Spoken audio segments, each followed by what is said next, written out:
Me corresponde hablarles acerca del control de constitucionalidad de oficio, sus ventajas y sus inconvenientes. Y quiero justificar el tema fundamentalmente desde dos enfoques. En primer lugar, me pareció prudente analizar estos aspectos vinculados al control de constitucionalidad de oficio, porque uno de los objetivos principales de este encuentro pasa precisamente por tratar de aportar algunos insumos y sobre todo alguna experiencia, de manera tal a que los que aún están en el esfuerzo de encontrar el tema de tesis puedan encontrar un camino para desarrollar una investigación. Y en ese sentido, el control oficioso de constitucionalidad realmente es un tema lo suficientemente amplio, versátil, fundamentalmente polémico, a tal punto que se inscribe dentro de los llamados temas conflictivos del derecho procesal. Y en ese sentido yo me animo a instarles a aquellos que aún no tienen un tema definido para encarar sus investigaciones, que busquen en ese segmento, dentro de los temas conflictivos del derecho procesal, independientemente al grado de convicción que uno tenga con respecto al tema elegido, van a poder encontrar mucho material para enriquecer sus trabajos de tesis. Así es que les insto, espero que esta intervención sirva para que puedan advertir que dentro de los llamados temas conflictivos realmente hay una cantera inagotable de cuestiones que pueden ser abordadas en el marco de una investigación de tesis de maestría o de tesis doctoral. Y en segundo lugar, elegí el tema por su estrecha vinculación con la estructura republicana de gobierno. Resulta que el control oficioso de constitucionalidad no solamente afecta a aquellos particulares que son en alguna medida quienes sufren las decisiones tomadas por las Cortes Supremas o por los jueces cuando actúan de oficio, sino que realmente el tema remueve las estructuras mismas del poder desde el momento en que afecta el clásico sistema de frenos y contrapesos, por cuanto que el sistema de frenos y contrapesos pensado para equilibrar los poderes del Estado. Y esto es así por cuanto que el control oficioso de constitucionalidad pone en tensión la labor que realiza la Corte Suprema de Justicia o los jueces, dependiendo del sistema de control que se tenga, jueces o Corte Suprema que carece de lo que en teoría política se denomina la legitimidad directa de origen, con respecto a la tarea que realiza el otro poder del Estado, que es el Parlamento, poder del Estado que sí tiene la legitimidad de origen, motivo por el cual no resulta fácil establecer hasta qué punto es legítimo y es lícito que un poder invada la esfera del otro poder. Consecuentemente, estos son los objetivos principales que me propongo con esta intervención. Y para ir entrando en tema, lo primero que corresponde hacer es definir qué se entiende por control de constitucionalidad, qué es el control de constitucionalidad. Y el control de constitucionalidad puede ser definido como un instituto encargado de vigilar la superioridad de la Constitución Nacional con respecto a los demás actos y a las demás normas estatales. Tanto en su variante difusa como en su variante concentrada, la esencia misma del control de constitucionalidad evidencia que se trata de un instituto adecuado y pensado para la protección de las libertades civiles y de los derechos fundamentales, buscando de ese modo mantener a salvo a los ciudadanos de toda intervención apartada de los estrictos límites establecidos por la Constitución Nacional. De manera complementaria podemos señalar que el control de constitucionalidad de oficio, bajo la lógica que impera en un régimen republicano de gobierno, puede ser considerado como la puesta en práctica de la clásica teoría del equilibrio de poderes que había sido vislumbrada por referentes como Locke o Montesquieu. Y en esa línea el control de oficio, al menos en teoría, no sería otra cosa sino permitir que los jueces echen mano a este instituto, pero sin que su parecer sea requerido de manera concreta por las partes de un juicio o por un ciudadano en forma concreta. ¿Y cuáles son las ventajas defendidas desde la doctrina para justificar el control oficioso de constitucionalidad? Esas ventajas pueden ser resumidas básicamente en 6 o 7 aspectos. La doctrina favorable al control oficioso de constitucionalidad lo que señala es que mediante el control oficioso se logra mantener el respeto hacia el orden de prelación de las normas. Se señala además que de ese modo el juez, el juzgador, no renuncia a la excelsa tarea de hacer justicia. Se dice que los juzgadores, mediante este instituto, no sufren actos de violencia moral hacia su investidura. Se señala que los derechos de las partes quedan a salvo a partir de la plena vigencia que a criterio de esta corriente tiene dentro del modelo el brocárdico que reza que solo el juez conoce el derecho, el iura novit curia. Y finalmente sostienen que es una manera de que los ciudadanos demostremos confianza hacia nuestros jueces, confianza hacia nuestro poder judicial. Y es indudable que la carga emotiva que generan las ideas que se enrolan en la línea favorable al control de constitucionalidad genera un fuerte impacto en la sociedad. Resulta muy difícil, más aún para el ciudadano común tan alejado de las formalidades y los tecnicismos del mundo jurídico en el que vivimos nosotros los abogados, no sucumbir ante la tentadora idea de que los jueces tienen en sus manos la excelsa tarea de hacer justicia o el deber de hallar la verdad, o incluso que ellos pueden realizar determinados actos porque tienen el monopolio del conocimiento jurídico. Si a eso le señalamos toda la influencia marcada, por ejemplo, toda la influencia de los medios de comunicación, marcada, por ejemplo, por Giovanni Sartori en su Homo Videns, que condiciona severamente que los jueces puedan realizar un trabajo realmente objetivo y en ese sentido sucumben con bastante frecuencia a la presión que ejercen los medios de prensa, los medios de comunicación. Resulta realmente complicado mantener a los jueces dentro de un marco de mediana objetividad e imparcialidad.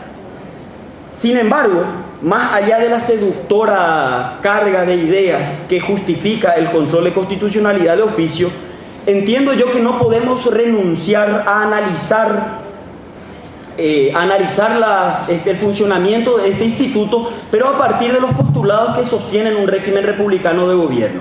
En todo momento, y no solamente como compromiso ciudadano, sino que esto les va a ayudar mucho a la hora de encarar un trabajo de tesis. En todo momento tenemos que ser capaces de espejar la labor que se realiza en el marco del Poder Judicial con la Constitución Nacional. Hay que espejar permanentemente ambos bloques, ambos aspectos, ambos sectores, porque esa es la manera de poner en evidencia y de marcar el grado exacto de coherencia que guarda un instituto con respecto a la norma fundamental.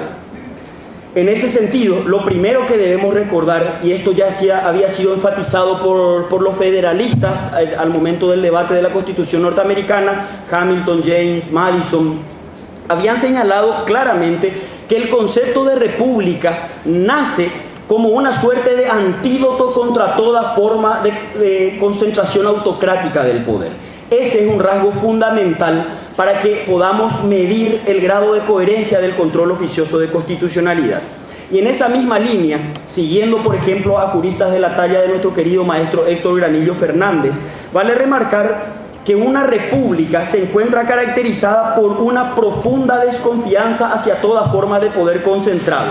Y al mismo tiempo, los postulados republicanos lo que hacen es buscar que los ciudadanos tengamos la posibilidad no solamente de controlar efectivamente el ejercicio del poder público, sino de participar activamente en la toma de decisiones. Desde la República los ciudadanos tenemos que involucrarnos en la toma de decisiones y esto también, y esto no exime al Poder Judicial de respetar ese espacio que tenemos ganado todos los ciudadanos que vivimos en un régimen republicano de gobierno. Y así las cosas, al evaluar, en realidad, quiero citar a Roberto Gargarella, que en esta línea en realidad él es incluso contrario al propio control de constitucionalidad, pero tomando un poco sus ideas, evaluando el control oficioso de constitucionalidad, cabe preguntarnos, debemos preguntarnos, cuanto más no sea para definir bien dónde estamos parados ideológicamente, si acaso permitiendo que 5, 7, 9, 11 o los miembros que tenga una Corte Suprema de Justicia de acuerdo al esquema de cada uno de nuestros países pueden impugnar válidamente la constitucionalidad de una norma sin escuchar el parecer de los ciudadanos, no estaríamos de esta manera desplazando la voluntad genuina del pueblo que radica en el Parlamento. Entonces, ese es, si se quiere, un peligro que encierra el control de constitucionalidad cuando es realizado de oficio por parte de los jueces. Y por esa misma razón entiendo yo que las constituciones de nuestros países, las constituciones democráticas y republicanas que rigen en nuestros países, tienen diseñado un sistema de enjuiciamiento funcional a los postulados acusatorios. El sistema de enjuiciamiento acusatorio es la manera que tiene la Constitución Nacional de no solamente impedir o por lo menos limitar la posibilidad de que los jueces cometan excesos en el ejercicio de sus funciones, sino que es la herramienta que tenemos todos los ciudadanos para controlar efectivamente el ejercicio del poder. Se advierte, por tanto, que el control oficioso de constitucionalidad no resultaría coherente con el método de enjuiciamiento previsto en nuestras constituciones republicanas. Y en esa línea tenemos que preguntarnos cuál sería el principal problema, uno de los tantos en rigor que genera el control oficioso de constitucionalidad.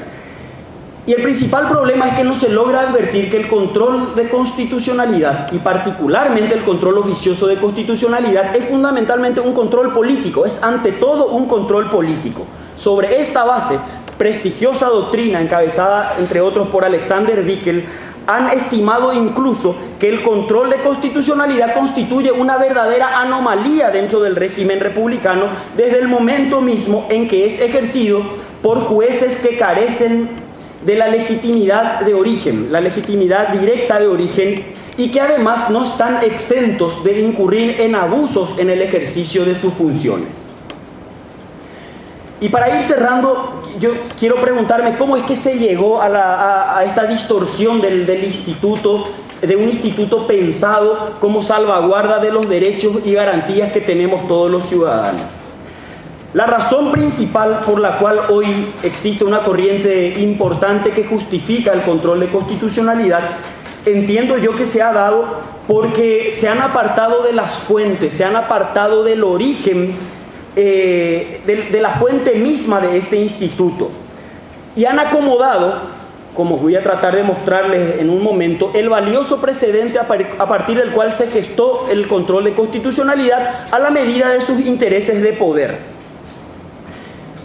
Para tratar de acreditar mi afirmación es imprescindible que desarrollemos, aunque sea someramente, que repasemos someramente el origen del instituto. Como todos sabemos, el control de constitucionalidad nace en los Estados Unidos en el año 1803, en el célebre precedente Marbury versus Madison.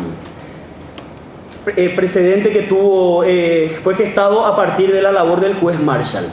Entre paréntesis recomiendo, hay una obra del maestro Jorge Alejandro Amaya, que entiendo fue publicada acá por la Academia y también en Paraguay por la Editorial La Ley, que se titula justamente Marbury versus Madison.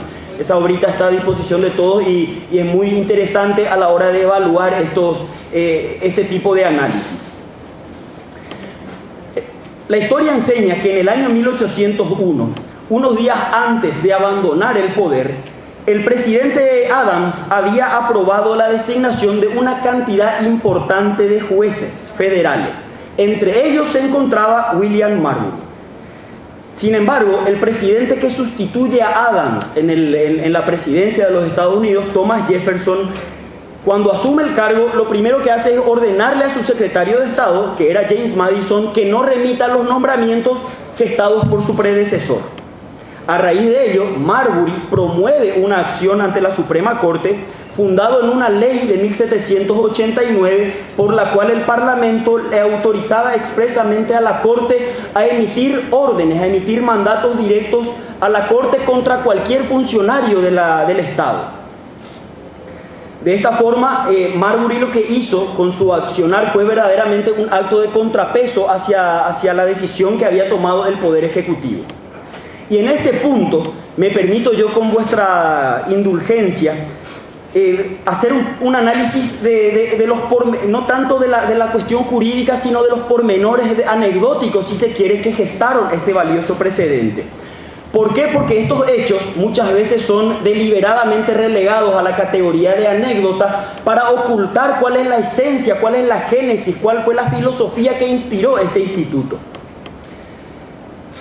En esa línea, Daniel Mendonca, quien a mi juicio es un jurista compatriota, a mi juicio el mejor formado de mi país, nos cuenta que nadie puede dudar que el precedente gestado por el caso Marbury versus Madison marcó un hito dentro del derecho constitucional y es justamente citado como el origen argumental de la facultad que tienen los jueces de realizar el control de constitucionalidad. Un instituto necesario, como decíamos antes, para mantener la supremacía de la Constitución. Sin embargo, y aquí entramos en la parte anecdótica, como ocurre en otras tantas cuestiones donde el ejercicio del poder se haya involucrado, no todo lo que reluce es oro. ¿Por qué?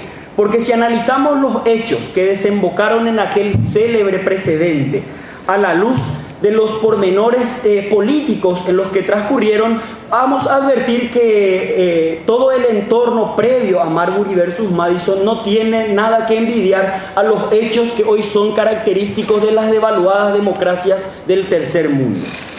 Y digo esto ¿por qué?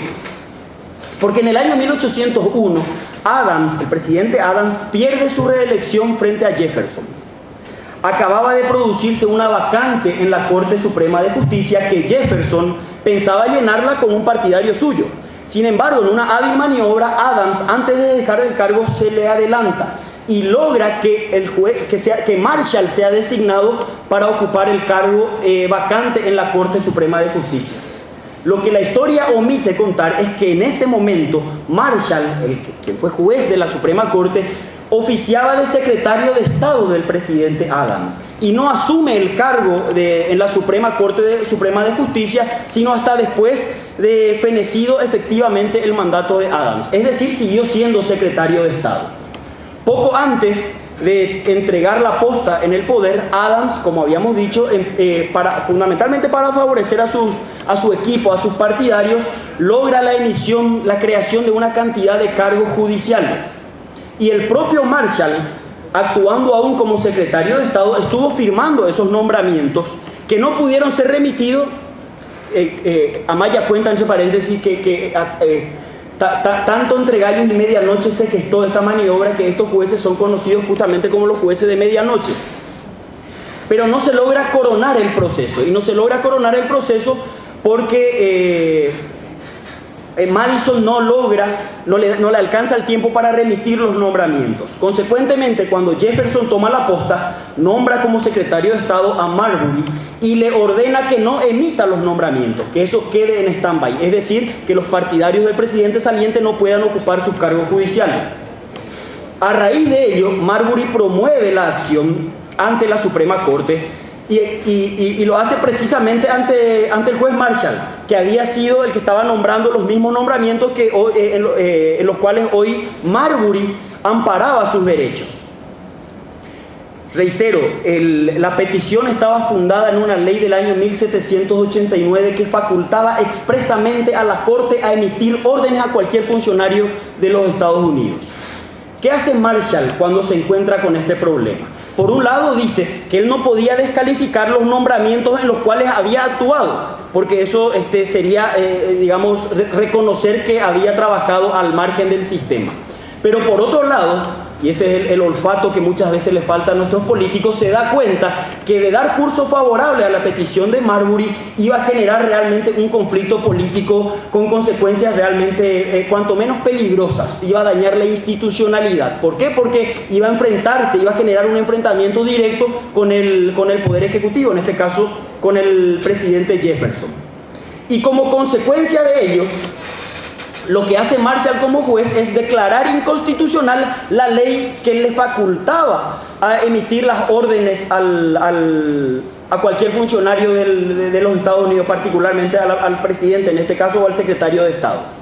Consecuentemente, y tal como se puede advertir, en clave de poder, para dimensionar lo que pasó verdaderamente en Marbury versus Madison, lo que podemos el dato significativo es que el juez Marshall resolvió autolimitarse, se puso límites, pudiendo con la ley en la mano haberse extralimitado, haber avanzado hacia el ámbito de actuación del Poder Ejecutivo.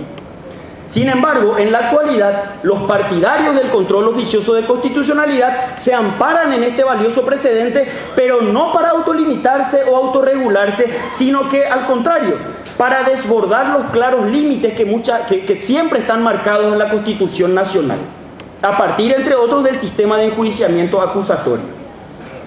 Así las cosas, pareciera que la única forma de controlar y consolidar y fortalecer la República es exigiendo al órgano jurisdiccional que no rompa el equilibrio procesal representado por la forma del triángulo equilátero, que nos recuerda permanentemente, de manera análoga a lo que lo hacía el demonio de Sócrates o el tábano al caballo, que en todo debate procesal necesariamente, todo debate procesal tiene que estar presidido por una estricta igualdad de las partes y que además a los jueces no les está permitido cumplir con roles que el sistema le asigna estrictamente a las partes, como por ejemplo impugnar la constitucionalidad de una norma.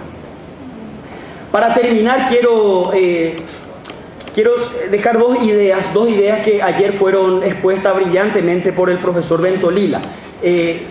Y tomo su trabajo precisamente para tratar de acreditar mi afirmación respecto a que el control oficioso de constitucionalidad es cuanto menos incompatible con el sistema republicano de gobierno.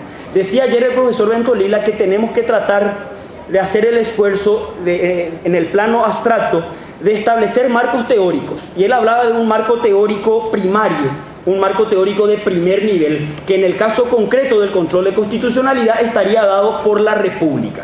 Y en un marco teórico secundario o de segundo nivel, necesariamente tenemos que ubicar en el plano jurídico que nos hablaba el profesor Ventolila al sistema de enjuiciamiento acusatorio. Dentro de esos marcos teóricos, resulta claro que la actuación oficiosa de los jueces no puede ser resulta asistémica, no es compatible, y si no es compatible, consecuentemente se cumpliría lo que señalaba el profesor Manolo González Castro, que estaríamos tratando de tomar sopa con un cuchillo, es decir, estaríamos actuando tratando de aplicar una receta dentro de un molde distinto, y eso no puede considerarse como legítimo dentro del sistema republicano. Y para terminar, quiero completar lo que muy bien marcaba el profesor Eduardo de Brasil en su ponencia, cuando hacía referencia a las distintas cosmovisiones o concepciones antropológicas acerca de las cuales se puede partir para justificar consciente o inconscientemente, como decía ayer Ventolila, lo hagamos deliberadamente o aún dentro de la ignorancia, las diversas formas que tenemos de concebir un sistema. Los que dicen que tenemos que permitir el control oficioso de constitucionalidad señalan, les decía hace un momento, que tenemos que confiar en los jueces. Pero no se trata de cuál sea el grado de confianza o desconfianza que podamos tener los individuos con respecto a nuestros jueces. Lo que nosotros tenemos que preguntarnos es si el sistema republicano de gobierno confía o no confía en sus jueces. Y en esa línea, y por supuesto que esto se puede decir mucho, existen básicamente tres modelos contractualistas sobre los cuales se puede desarrollar una teoría de Estado medianamente razonable. Y quiero recurrir a los tres clásicos. Básicamente tenemos la teoría contractualista de Hobbes, a partir de la cual se concibe al hombre malo, es decir, el hombre es el lobo del hombre, decía Hobbes. Y a partir de esta tesis, lo que Hobbes abogaba por un Estado absoluto, por un Estado con mucho poder desde el Ejecutivo para poder enfrentar esa antropología de la cual partía. La segunda concepción contractualista a la que podemos recurrir es a la de Rousseau. Rousseau, contrariamente a lo que realizaba a la visión de Hobbes, partía de la teoría del buen salvaje. El hombre es bueno por naturaleza y a partir de allí hace un ejercicio importante para construir las diversas instituciones que sostienen el Estado. Y hay una tercera concepción contractualista, y este dato se lo debo, o esta reflexión se la debo al profesor Horacio Rosati, a quien insto a que aprovechen los que aún están cursando la maestría, que da cuenta de la tesis contractualista de Locke. Locke lo que señala básicamente es que el hombre no es ni bueno ni malo, sino que es egoísta. Y establece que todas las constituciones, o la Constitución americana, y a partir de ella todas nuestras constituciones, se erigieron, se desarrollaron a partir de la desconfianza hacia el hombre. Consecuentemente, no importa tanto, o resulta, si se quiere, anecdótico o irrelevante, que nosotros podamos confiar más o menos en nuestros jueces. Lo que está claro es que el sistema desconfía de los jueces, y por esa razón ellos están obligados a mantenerse al margen de actuaciones oficiosas. Tienen que respetar, les guste o no, los criterios que las partes van fijando dentro del proceso. Si toleramos el control oficioso de constitucionalidad, quiero terminar con esto, si toleramos el control oficioso de constitucionalidad, no nos queda otra sino admitir que Maquiavelo tenía razón. Y si Maquiavelo tenía razón, desde este tipo de foros le debemos cuanto menos una disculpa. Muchísimas gracias.